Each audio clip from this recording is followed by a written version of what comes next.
awesome, exciting, uneventful day.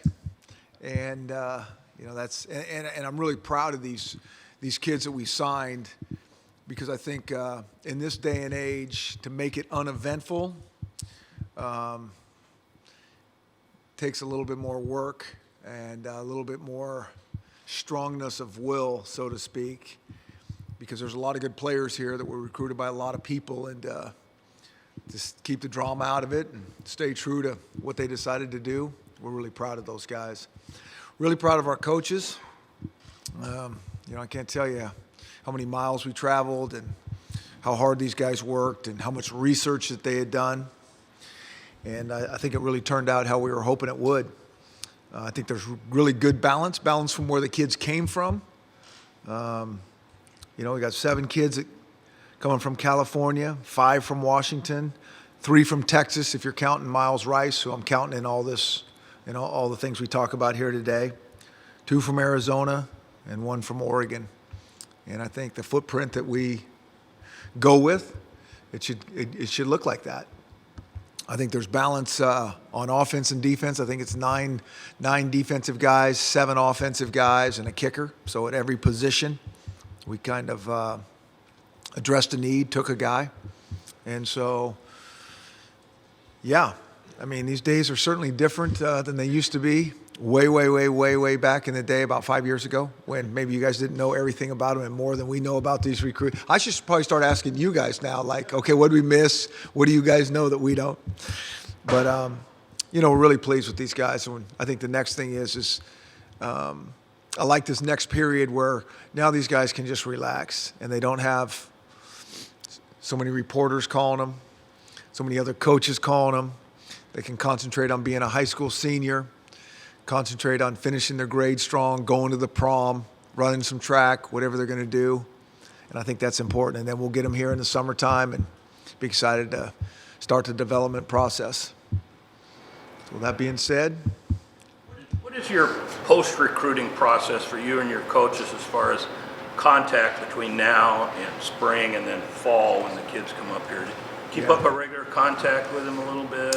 Or we do. But it's different for these kids, too. They're so used to hearing from us all the time, and they're so used to hearing from other coaches. And really, the reporters are the ones that, kill these guys. I mean, it really is. And so a lot of that goes away, which I think is really healthy and good, so they can kind of get back to some normalcy.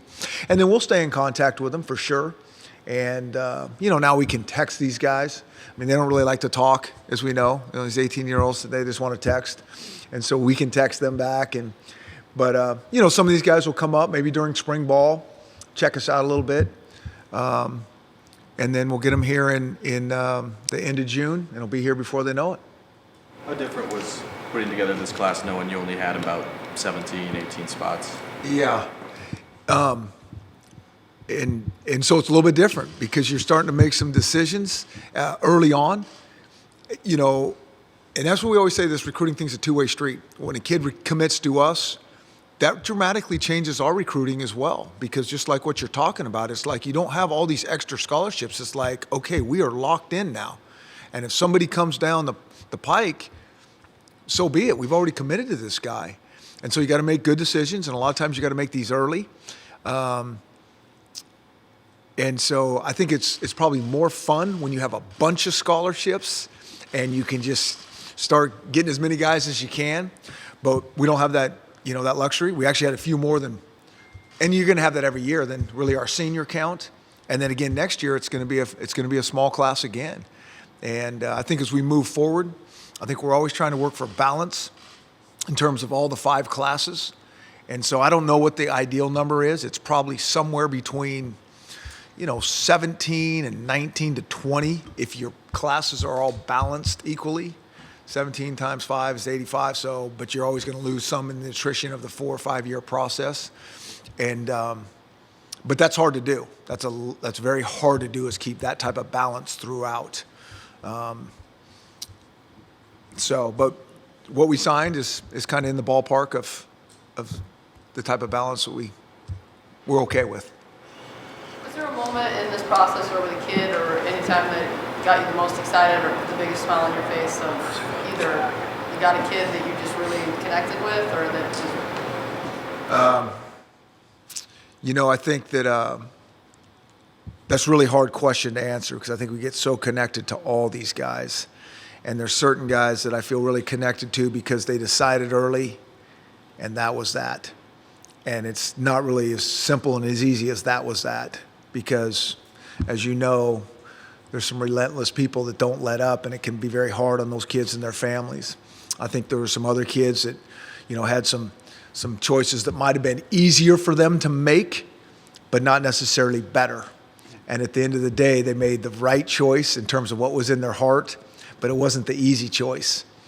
And so some of those guys really proud of that are leaving home to come up here and make this their new home. And I mean, there was a couple of guys like that it was like, wow, that's impressive because I know that's not easy to do. You showed a willingness to lean on true freshmen in your first few seasons here. Maybe that was out of necessity, but has that helped you in the process this year? Are kids more responsive to that because you've shown an ability to use the true freshmen? I think they know that.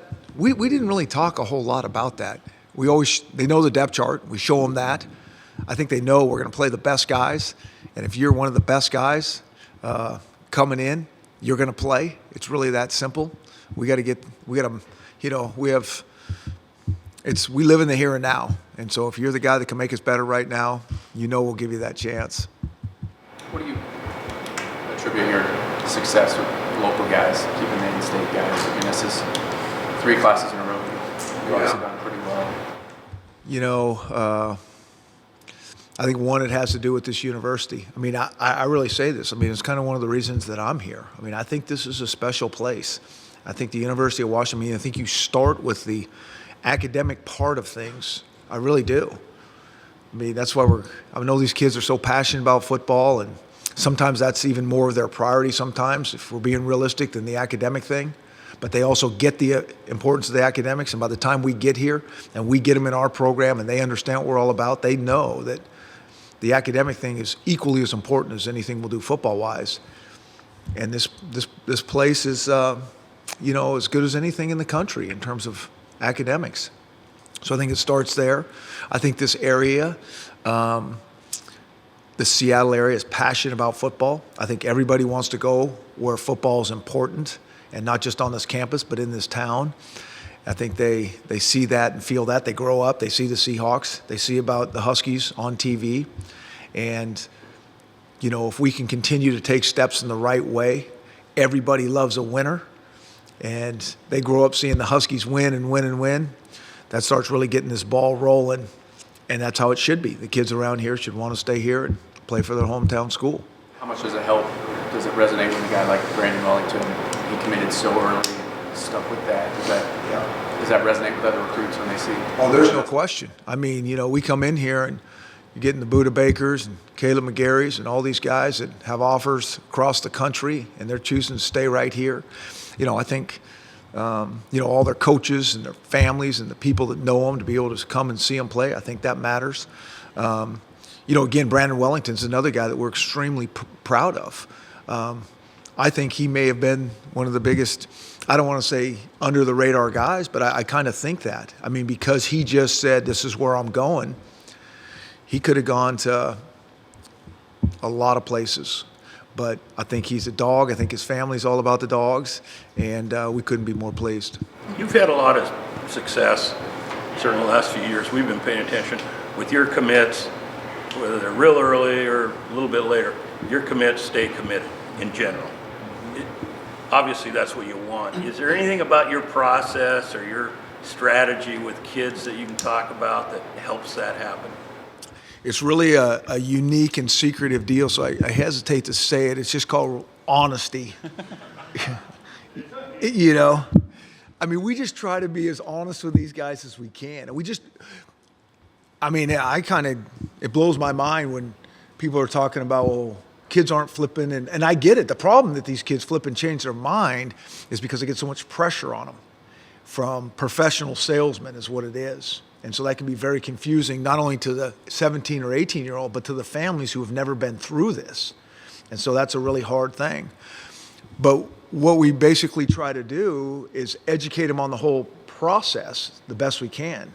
like what will be coming if you commit to us. And so, because it changes our process as well. And so we think we're in this together. And we don't want a kid to commit to us unless he in his heart feels like this is really where I want to go. And so we just try to be honest. We try to paint the picture of, where the recruiting process would go from here. And if you're good with all these things and your family's good with that, then we'd love you to commit. But if there's any shakiness, you probably shouldn't commit till you check out some other things, because in a lot of ways, you committing to us just means you're going to get recruited harder and more. And so if you're not 100%, don't do it. And you sometimes just say that. I say those exact words. Yeah. So it just creates, I think, a little less drama. And you're still going to have kids that, it's hard. I mean, I think what's hard about it is there's a lot of good places out there. And the trick in this whole thing is just finding the best place for you and the right fit.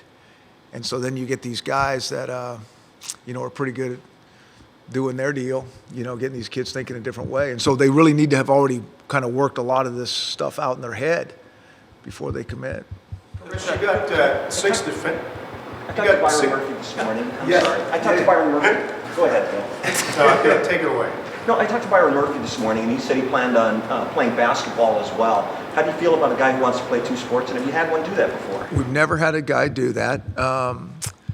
I think a guy needs to come here and get adjusted to football, get adjusted to school. And if a guy can handle all those type of things, we've had, never with basketball, but with the track situation, that it could come up. But you just want to feel like a guy can be successful and you're not putting too much on his plate. And the one thing that they have to go through is to come here and see how much is on their plate. And sometimes those aspirations change a little bit. You think you can do it? I'm telling you, that guy is very, very athletic. He's very athletic. I mean, I haven't studied him as a basketball player, but as a football player, there is no doubt in my mind he could play either side of the ball with probably just as much success. He's one of 6 defensive backs you have signed. Is that by design because it's such a pass-happy league, or is it just the way it shook out? I see 4. I'm not sure where 6 is, with Byron, Cantrell, Isaiah, and Taylor Rapp. There's some guys are two-way as well? Those are really the guys that we're looking at in our secondary, those 4 guys. And so most of the time, this is the way, not just this league, but football in general, with the spread offenses, you're seeing 3 receivers and 4 receivers most of the time. So most of the time, we're playing with 5 defensive backs. And so you really need, we look at our numbers continually every year, every 3 months, what we're doing on defense, what we're doing on offense, and how's that change our strategy and how many we need at each position. And the one thing we know is we can't get enough good defensive backs. I mean, there's just, with the style of offenses we're seeing, you need a bunch of good DBs. Coach, I know you're not a big fan of the star system. Yeah. Nevertheless, when you look at this recruiting class, last year you guys are top 25 rankings. Boise State, I don't think you ever cracked the top 50. A lot of times you were in the 70s, 80s, 90s. What is being at a Pac-12 university, at a Power 5, how has that helped you, just your general? I don't know. I need to be careful because I got a chip on my shoulder about that. I think at Boise we were, 75, and then when you look at the real rankings at one time in the year with that class that ranked 75, we were number 3 in the country. Those are the rankings you need to pay attention to. And so we thought all along we were getting really good players there. Now, have things changed a little bit being at this, in this league and this university? I know there's a lot more competition for some of these guys. And so, people have even asked, is it easier recruiting here? No, it's harder recruiting here. It's who you're recruiting against. It's so much parity. It's much harder. But I don't know about those stars. I mean, I even know my first year here and even last year. I mean, I saw something that, I saw some stars on Trey Adams, and I'm like, are you kidding me? That's the best high school lineman I've ever seen. And, whatever he was ranked. And so, yeah, that's why we just don't get caught up in. We take pride on doing so much research and then all of a sudden say, oh, this is a really good recruiting class. This is the highest ever. And it's like, who's saying that, People who say that, you know, Alabama has the best recruiting class year in and year out, Yeah. watches them win national championships. So I'm Yeah. not sure it's completely, you know, false. But so I Yeah. guess my point being, you know, I chalk some of that up to coaching. Probably if you can take a 75 class and make them number 3 in the nation. So if you're getting kids who on paper are more athletic and are higher touted, do you think you can do even more with that? So what I think is, I think the thing that is so hard to measure in this whole thing is, and it's hard for us, is all the intangible factors. You know, on tape, it's pretty easy to evaluate a kid. And, you know, to any of these recruiting services, look at a kid's transcript and really find out his background. No, that's not their job. That's our job. And to us, we think that factors into so much in terms of how a kid develops. And so that's why, you know, talent is overrated. You know, everybody's got talent. It's like, how do they handle being away from home and what kind of teammate they are and how much we can push them and develop them. And I think that's why I'm always so just kind of lukewarm on all that. I just think that there's a lot of guys that have a lot of talent that is like, we're not going to recruit that guy. He might turn out to be good, but it's just not, you know, the profile that we're looking for, if that makes sense. Chris, often a recruit will tell you what you want to hear in a meeting. Like if you demand 100% or look elsewhere, how do you go back and find out if a kid really can stick to 100% commitment? What's your fail sign? There's always, you know, there's always going to be some twists and turns in the whole process that both sides go through. And I think the key is just open communication. You know, so we both know where we are the whole time. And if something comes up that a guy's changed his mind and needs to go look at a place, then they need to do that. You know, they just need to understand how that kind of affects us and where we go from here. So I'm not saying a kid doesn't go take another visit after he's committed. That's not the direction that we were planning on going, and it's going to change us, and we may go look for another guy as well. But it's never going to be 100%, and you're trying to not to be, you know, you can't be so black and white in this thing. We're not going to cut off our nose to spite our face, but you try to put boundaries and guidelines, and we communicate the whole way through it. I mean, I think that's what nobody really likes, is when somebody feels like, you know, they're trying to pull a fast one on either side, you know, a university doing something, or it's not exactly what you said it was going to be. And so we just try to communicate and work through the process the best we can.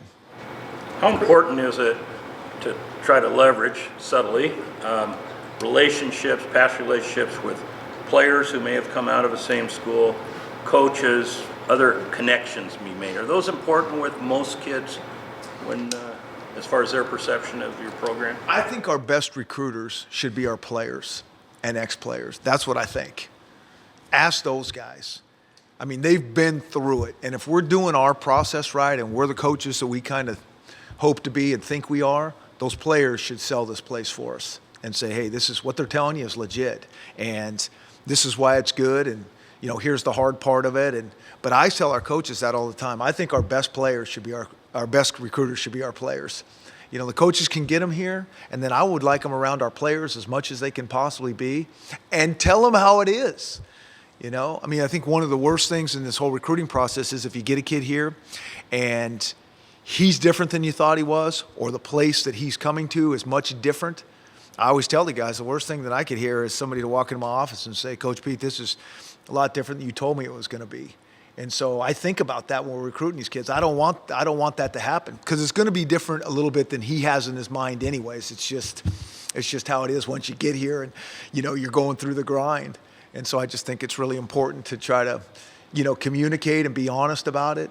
I think there's a lot of good players that fit certain programs and might not fit other ones just as well. And that's the trick to the deal, is getting yourself in. We tell them, if there's a better place that fits you, you should go there.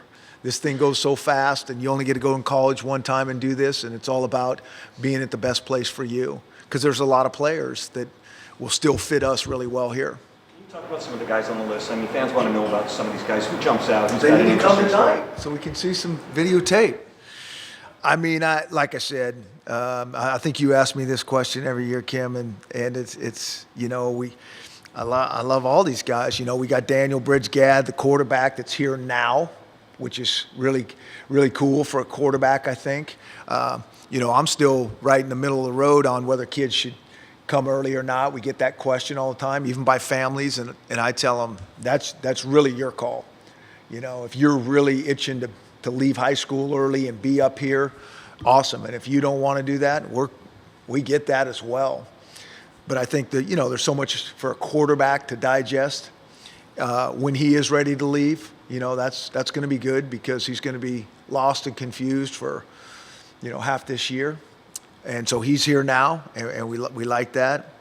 You know, the two running backs that we signed, and Sean McGrew and Kamari Pleasant, both those guys are a little bit different, but both really productive guys. The tailback thing, I think you can kind of see how important we think that is with some of the things that Miles and our other tailbacks have done. I mean, you got to have a guy that can get some things done back there. And, you know, I think, and that position takes such a pounding that I think you got to make sure that you got some guys that can pack the mail for you. The wideouts, Jordan Chin and Aaron Fuller. You know, Jordan Chin is kind of a guy that came onto the radar. We've known about him for all these guys, even if we got him late or anything, we've known about him for a long time. We studied him and kept paying attention. George's a track guy that can run. And, you know, it's very hard to coach up speed. We can get him a little bit faster. We know that and quicker from Coach Saha's program. But he brings a lot of God-given tools there. And so getting him with Coach Saha in the weight room would be good. And Aaron Fuller, you know, plays in just awesome high school football in the state of Texas. His dad's a coach, comes from a football family, football program. Those guys are year-round down there. And I actually got a chance to see him probably a year ago when we were out and about recruiting somebody else, when they were out in the, you know, working out. For the next year already, they were out there. So I saw him, and we were like, whoa, this guy's good. So that was good. Jacob Kaiser, you know, from Oregon, he's legitimately right now 250 pounds. And so he's a guy that, you know, we like that can set that edge on the line of scrimmage. And then I think this one's kind of unique and interesting. I mean, we kept looking at this going, really, can this happen? Because we got two linemen coming from the same high school. But it's a heck of a high school. Jay Serra down there in Southern California, same high school Dante Pettis comes out of, so we know the program really well. And Coach Hardigan, you know, he is a tough coach. He's a hard-nosed coach, which we really like. So these guys have, you know, they've had a hard process going through there in their development. They also have an O-line coach down there that's really, really good. And so they've been coached well. And you watch them on tape, and you can just see how they play with technique and you know, just how well they move. We like athletic guys. But Pat Harlow's the offensive line coach down there. Is really good job, and so we feel strongly about those guys. Our two defensive linemen. It's probably, you know, some of these guys are interchangeable at that stand-up buck position, but Levi and Miles, both Texas guys, both really good frames, explosive players. It's going to be really interesting to see how they develop, but we're really excited about both those guys. And Miles is here now, adjusting. And then our linebackers with Camilo, Eifler, Brandon Wellington, Madre Williams, really athletic guys. I think Madre is really interesting. He was a darn good quarterback. I mean, I think he threw for, you guys probably know better than me, close to 3,000 yards or something like that. I mean, and then he puts his hand down as a true defensive end. It's like, how often does that happen? So he's a smart guy, team captain. I mean, he really good. And so we think his best football is in front of him, and excited about him. Brandon, we already spoke about him. I mean, I think he's phenomenal. And Camilo's explosive, hasn't played a lot of football in terms of some of these kids have played since they're like 7 years old. He was a basketball player his like first 2 years in high school. I think the second year in high school, they talked him into coming out for the team. Ran around, tested, vertical jumped, and all of a sudden, you know, he's a short basketball player, but a pretty decent looking football player that everybody's going, huh, who's this guy? And I think if you watch his tape, he's really, really explosive. I think our secondary is good. These 4 kids, Byron Murphy and Cantrell, Isaiah Gilchrist, right across the bridge, and Taylor Rapp, who's already here. These guys are very, very solid. Not better than solid, but I'm excited to get these guys going. I think Byron, he caught 80-some passes. He's on tape a guy that has as good of ball skills that I've seen. And I'm talking receiver-wise as well. I'm not talking for a DB. Usually those guys are DBs because they can't catch the ball. This guy can catch the ball. He can track the ball. He's really exciting. So he's going to do some special things. Kentrell Love is very close to 6'1" on our scale. And so he's long. And when you watch his tape, you think, okay, he's kind of long and lean and cover guy. He hits like a linebacker. I mean, he's very, very aggressive. So he brings a lot to the table. Isaiah, coming from that, great program across the bridge there in Bellevue. Known him for a long time. I think he's going to fit our program to a T, can run. He's a track guy, so we always like that. And excited to finally get him and Taylor that we do have here early. He's another guy, played quarterback, played receiver, played running back, wherever they need him. Really, really sharp and physical. And so we're excited about that. And the last is Van Soderberg, kicker, really kind of looking him in the punting department. He's athletic. He just kicked down there for those guys, but according to the coaches, could have been a linebacker. He's close to a 300-pound bench presser, but I think his mom wanted him to stay to kicking, so they said, we'll honor mom, and he's a pretty darn good kicker, so we're excited about him as well. What happens with an offensive lineman like Levi, just as an example, from Texas? Yes. Well thought of, well known, obviously had all sorts of opportunities. Yeah. What causes a kid like that to say, hey, I'm going to go to Washington? Totally different part of the country. I can't wait to get him here and really ask him that. I think he felt a connection here. All the things that we talk about, he's like, I think I fit this place. But, you're right. There's so many different, places, people that came after him. What were the things that really triggered for him to say, hey, that's where I feel the most comfortable with? And, I don't really know all those answers right now, but I can't tell you how excited we are because this guy can play. And but I think, sometimes kids are just looking, a lot of kids are looking to stay close to home. And some kids are like, I want something different, man. I've been in Texas my whole life, and I want to experience some of this water and these boats and those type of things. And so it's hard to know sometimes. Matt? First half, the two-part question is, Jim Harbaugh said today that the first half of spring practice for them during spring break is going to be in Florida. Could you ever see yourself having spring practice somewhere other than Seattle, like, I don't know, LA, Maui, somewhere else? Maui? I'm in on that. Yeah. I'm going to go talk to Jen Cohn right now as we leave this meeting. Gosh, I don't know. I don't know. I think these are things that like the NCAA and everybody has to look at, and we get it, to get around, get your brand out there, and have other kids see you, and so, I mean, we all know these coaches will do the craziest things. Whatever you let us do, we're going to do, and everybody comes down on the NCAA on all these crazy rules, but you can see there needs to be some, kind of structure and all those things to sometimes save us from ourselves. Matt? We need one more from Matt, please. You need to get going. Coach, I know you pride yourself in studying these kids outside of football, as teammates, as students, as friends, all that stuff.